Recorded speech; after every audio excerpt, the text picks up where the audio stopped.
嗨，我係葉玲。其實呢排胃口都唔係好好啦，大家都唔係點想食飯，所以今日就嚟煲一個齋湯俾佢哋飲啦。呢個湯呢，好啱一家大細飲嘅，材料非常之簡單，有紅蘿蔔、佛手瓜、粟米、核桃、腰果、栗子、蜜棗、南北杏。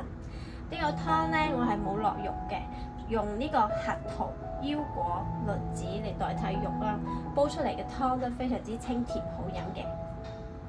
栗子擺入滾水入面煮1至2分鐘，趁熱嘅時候栗子皮就好容易剝落嚟。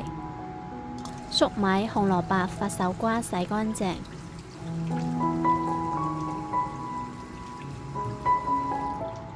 紅蘿蔔批皮切塊，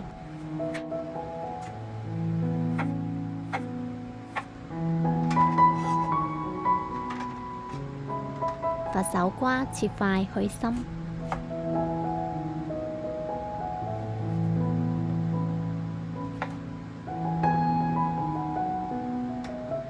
粟米斬成一嚿嚿，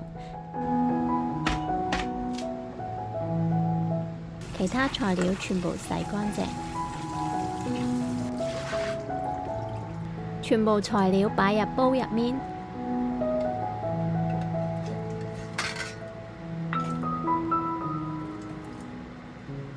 大火煮滾佢，轉細火煲個半鐘。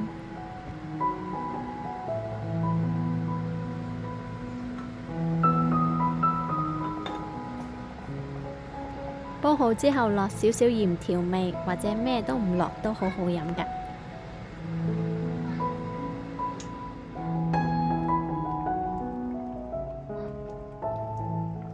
呢款素湯嘅材料真係非常之健康養生，飲多少少都唔使驚㗎。